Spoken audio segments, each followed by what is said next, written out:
wabarakatuh. Saya Anici Azalia, nomor BP 171102-2013 dari kelas 4A dan 4 Akuntansi. Pada video kali ini, saya akan menjelaskan mengenai metodologi penelitian yang merupakan lanjutan dari literatur review sebelumnya. Tak lupa, saya mengucapkan terima kasih kepada Paul dan juga Ibu Reno yang telah membimbing saya dalam menyusun proposal. Pada video kali ini, saya menjelaskan beberapa poin. Yang pertama, latar belakang. Yang kedua, rumusan masalah. Yang ketiga, tujuan penelitian. Yang keempat, manfaat penelitian. Yang kelima, sistematika penelitian. Dan yang terakhir yaitu metodologi penelitian. Untuk itu, selamat menyaksikan. Penelitian yang saya ambil yaitu mengenai gap kompetensi yang dihadapi oleh alumni program studi Diploma 4 Akuntansi Politeknik Negeri Padang.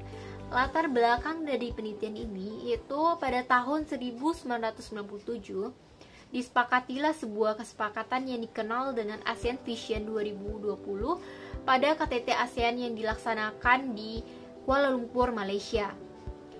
Isi dari visi ini meliputi pertumbuhan dan pengembangan ekonomi yang merata bagi negara-negara anggota ASEAN. Hal ini lebih lanjut dibahas pada deklarasi Cebu yang dilaksanakan pada KTT ASEAN yang dilakukan di Cebu, Filipina pada tahun 2007. Isi deklarasi membahas mengenai pembentukan masyarakat ekonomi ASEAN, yang mana ASEAN dijadikan daerah perdagangan tunggal yang bebas, meliputi seluruh komponen aktivitas ekonomi yang meliputi modal, investasi, barang, jasa, dan juga tenaga kerja terampil. Hal ini bertujuan untuk menarik investasi asing untuk menanamkan modalnya di kawasan Asia Tenggara. Sehingga kawasan Asia Tenggara, khususnya ASEAN, mampu menyaingi Cina dan India.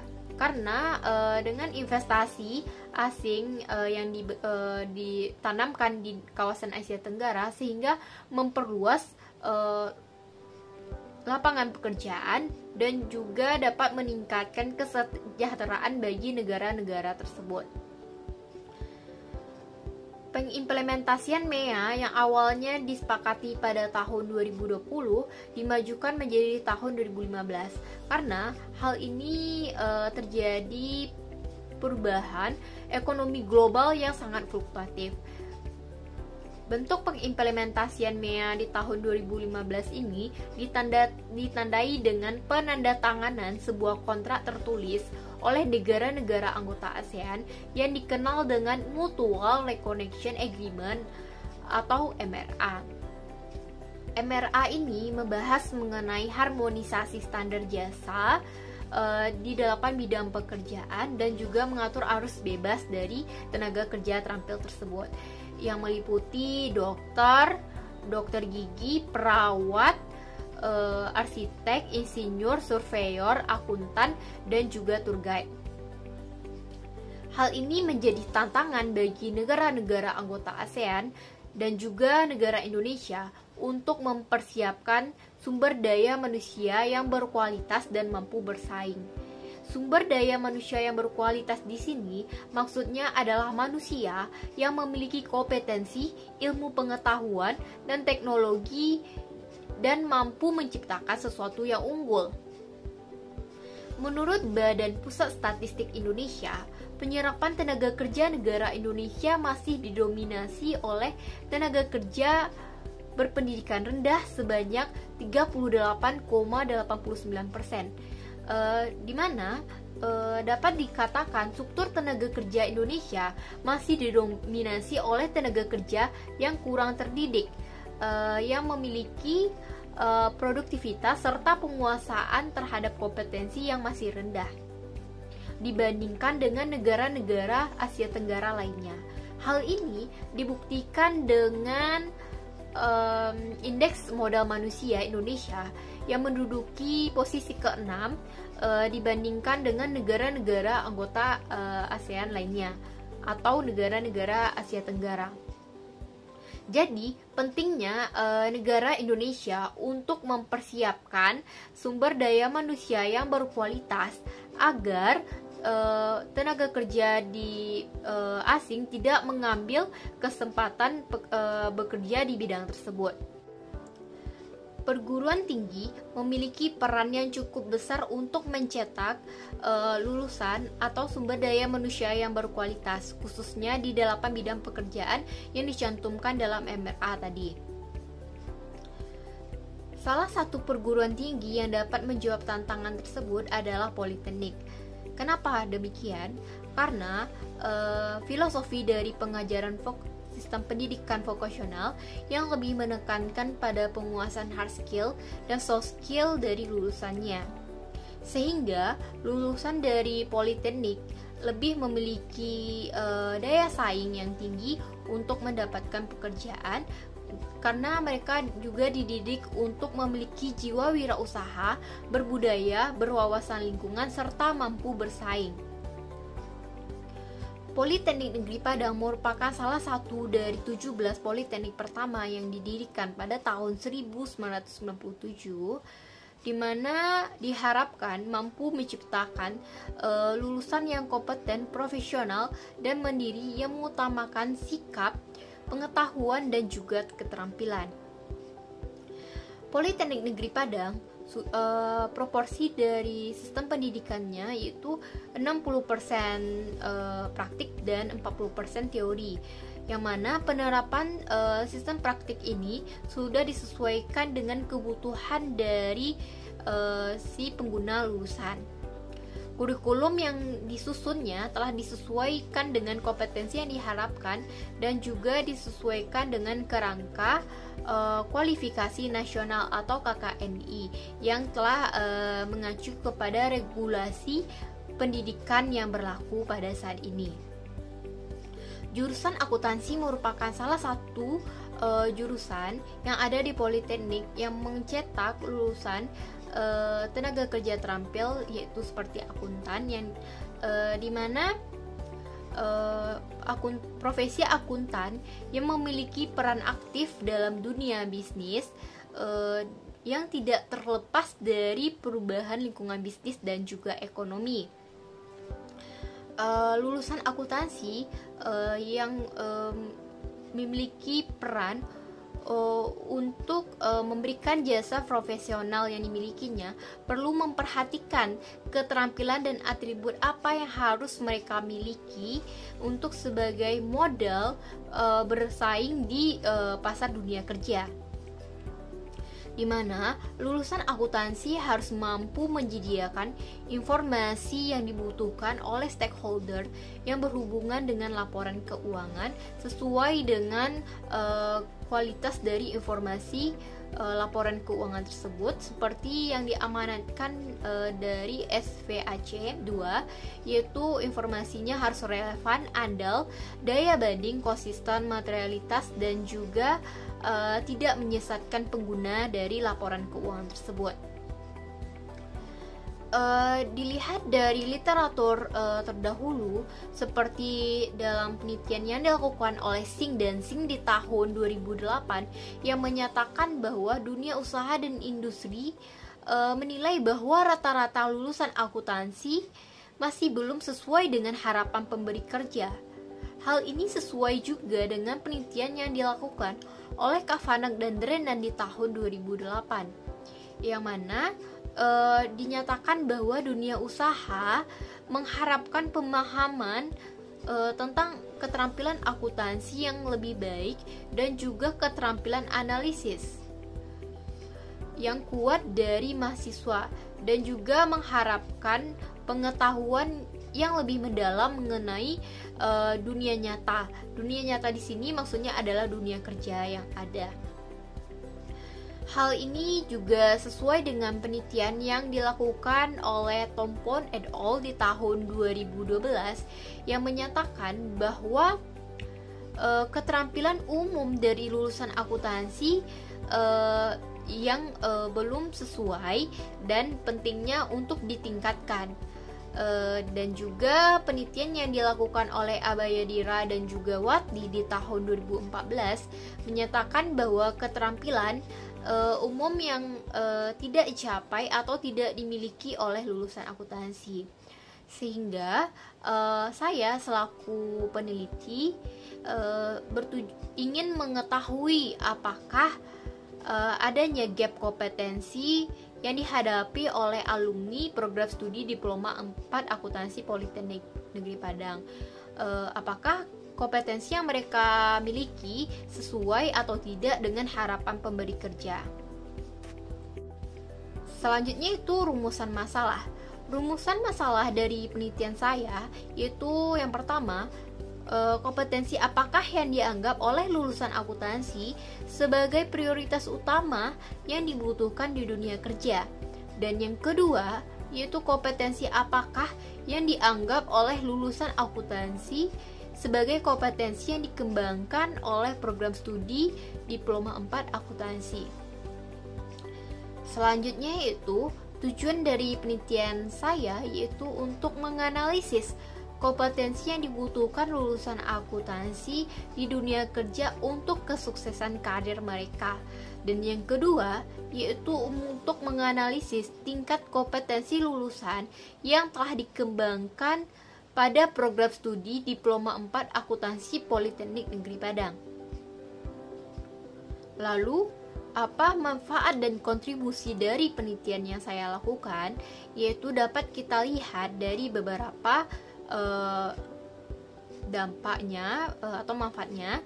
Yang pertama itu bagi ilmu pengetahuan, diharapkan bisa dijadikan bahan rujukan untuk penelitian berikutnya yang diinginkan untuk mengkaji permasalahan yang sama di masa yang akan datang dan memberikan tambahan data penelitian sebelumnya agar penelitian berikutnya lebih baik. Selanjutnya itu bagi akademisi itu dapat digunakan sebagai masukan dan juga evaluasi mengenai kompetensi yang dikembangkan di perguruan tinggi atau khususnya di program studi Diploma 4 Akuntansi Politeknik Negeri Padang, sehingga bisa mengembangkan kurikulum yang sesuai dan juga berdasarkan kompetensi yang diharapkan di dunia kerja. Berikutnya dilihat dari mahasiswa dan lulusan, yaitu penelitian ini diharapkan dapat menambah pengetahuan dan juga menjadi acuan bagaimana kompetensi yang diperlukan di dunia kerja, sehingga mahasiswa akuntansi dan juga lulusan dapat mempersiapkan dirinya dengan baik, sehingga juga mereka dapat meningkatkan mutu mereka sebelum memasuki dunia kerja.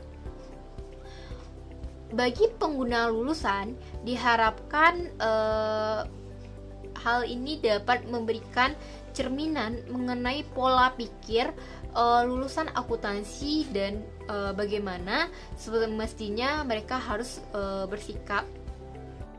Sistematika penulisan dapat dilihat pada slide. Selanjutnya yaitu metodologi penelitian. Desain penelitian yang saya ambil yaitu berupa penelitian kombinasi atau yang dikenal dengan mixed method, yang mana penelitian ini berfokus pada pengumpulan, analisis, dan pencampuran data kuantitatif dan kualitatif yang dilakukan pada satu studi. Di mana desain penelitian ini dikenal dengan sequential explanatory, yang mana terdiri dari 2 tahap. Pada tahap pertama, saya selaku peneliti akan mengumpulkan dan menganalisis data kuantitatif melalui kuesioner. Yang kedua itu tahap dengan menggunakan data kualitatif yang dikumpulkan dan dianalisis dan mampu menjelaskan dan menguraikan hasil kuantitatif yang sudah saya peroleh pada tahap pertama. Selanjutnya yaitu tempat dan waktu penelitian. Penelitian ini secara fisik saya berada di Padang dan di Sumatera Barat, dan waktu dari penelitian ini saya mengestimasinya pada bulan April sampai dengan bulan Agustus di tahun 2021, di mana mulai dari uji instrumen, pengumpulan data melalui penyebaran kuesioner, melakukan analisis data, wawancara, hingga menyusun laporan hasil penelitian sampai siap. Selanjutnya yaitu populasi dan sampel dari penelitian ini.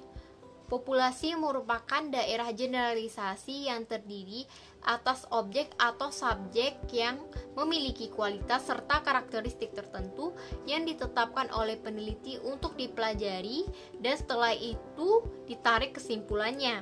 Dalam penelitian ini, yang dimaksudkan sebagai populasi adalah alumni jurusan akuntansi Politeknik Negeri Padang. Selanjutnya itu sampel. Sampel merupakan bagian dari jumlah dan karakteristik yang dimiliki oleh populasi tersebut. Di mana apa yang dipelajari dari sampel itu hendaknya bisa diberlakukan untuk populasi, sehingga sampel yang dipilih dari populasi seharusnya harus representatif atau mewakili.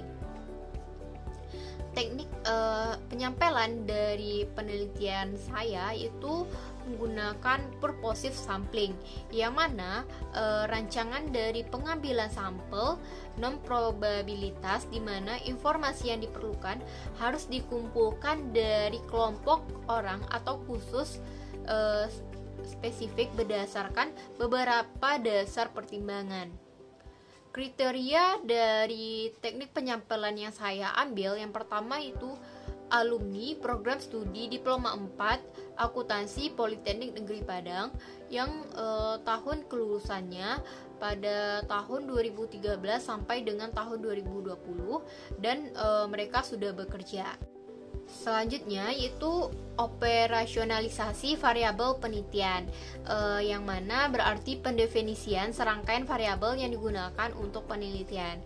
Variabel yang saya gunakan pada penelitian ini merupakan variabel tunggal, yang mana variabelnya berupa kompetensi lulusan akuntansi.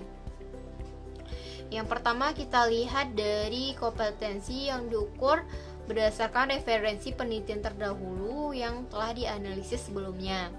Yang pertama, keterampilan secara teknik merupakan tingkat pengetahuan spesialis yang diperoleh selama studi di perguruan tinggi yang dirumuskan oleh program studi atau pengelola program. Yang mana atribut dari keterampilan teknis yang saya pilih yaitu yang pertama, accounting skill dan bookkeeping, yang mana berarti kemampuan teknis terkait ilmu pengetahuan akuntansi. Selanjutnya itu accounting software skill, merupakan kompetensi yang berhubungan dengan mengoperasikan software atau perangkat lunak dari program akuntansi. Selanjutnya itu computer technology competence, berarti bahwa memiliki pengetahuan dan keterampilan menggunakan teknologi komputer.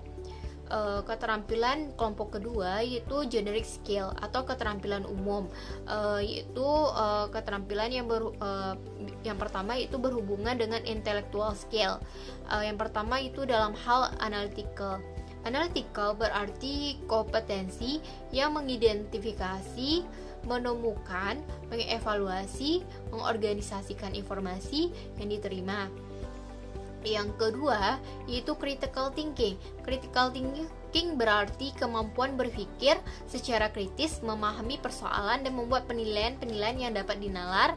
Yang ketiga yaitu problem solving, berarti kompetensi dalam mengidentifikasi dan memecahkan masalah yang tidak terstruktur.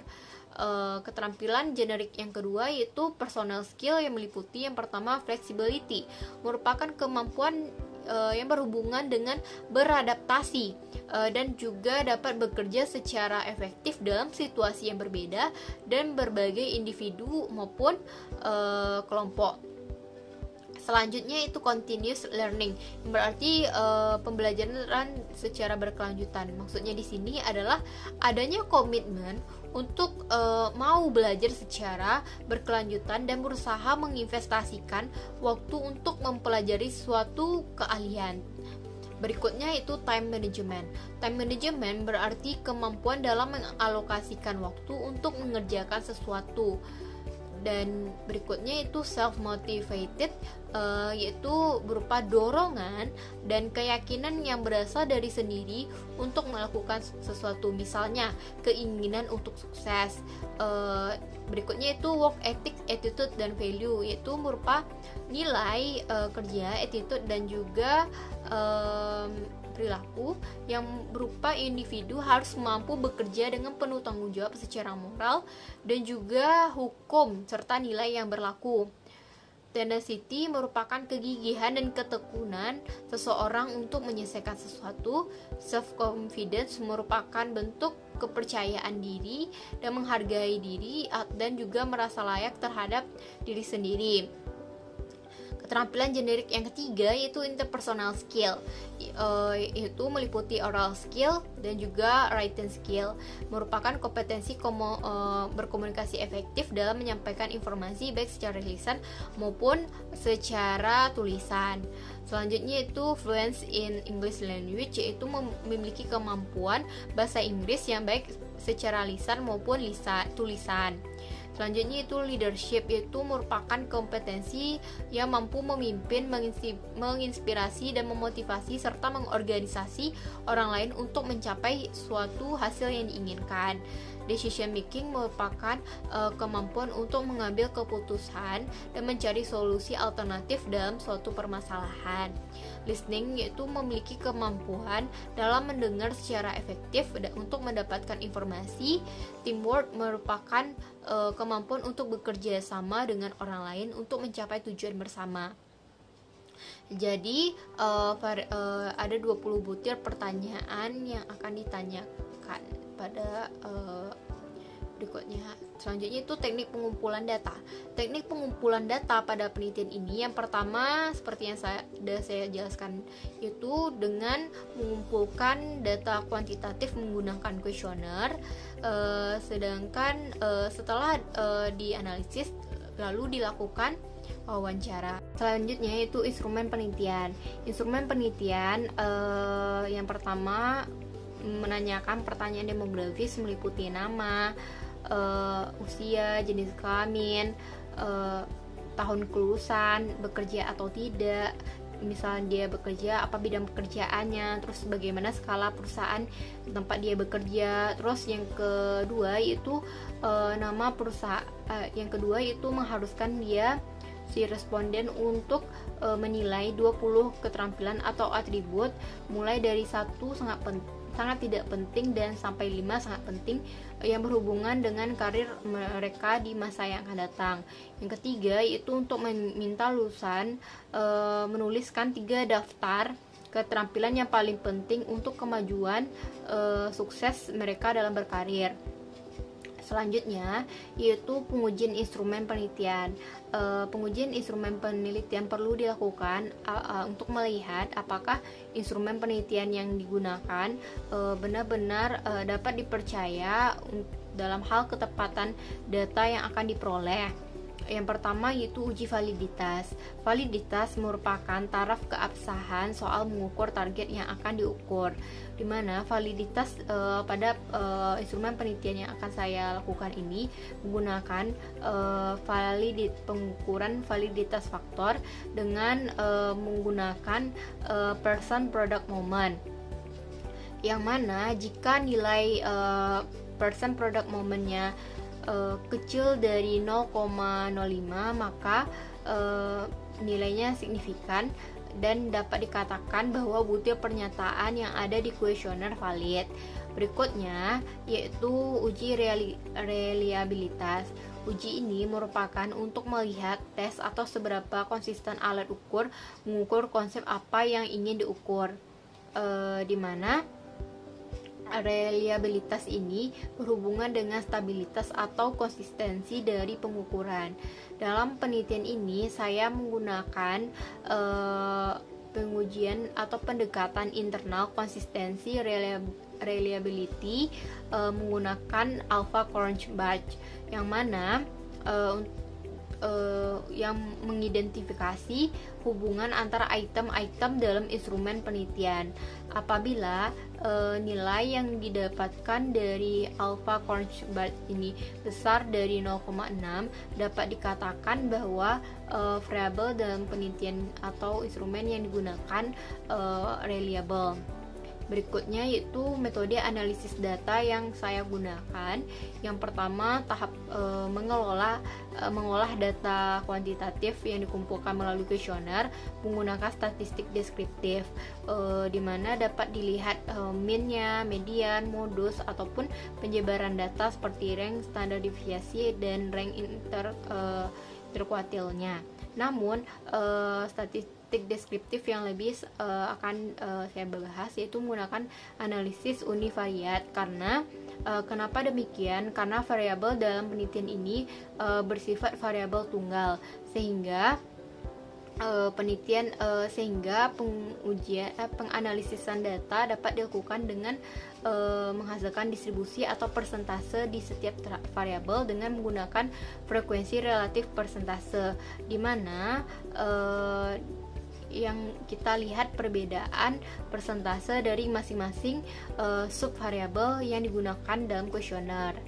Selanjutnya, setelah data kuantitatif diolah, dilanjutkan dengan analisis data kualitatif, di mana tahapan dari analisis data kualitatif setelah kita melakukan wawancara, dilakukan reduksi data, di mana pemilihan dan pemusatan perhatian penyederhanaan dari data kualitatif yang sudah dikumpulkan. Selanjutnya yaitu penyajian data dari data kualitatif berupa wawancara yang telah dilakukan reduksi datanya, di mana disesuaikan dengan hasil yang didapatkan bisa dijelaskan dalam bentuk narasi atau deskriptif. Terus setelah itu disimpulkan berdasarkan hasil penelitian kuantitatif dan kualitatif tersebut untuk menentukan bagaimana hasil penelitian yang dilakukan ini. Sekian penjelasan dari saya mengenai metodologi penelitian yang akan saya ambil. Jika ada kata-kata saya yang salah, mohon dimaafkan. Atas perhatiannya, saya mengucapkan terima kasih. Saya akhiri dengan Assalamualaikum warahmatullahi wabarakatuh.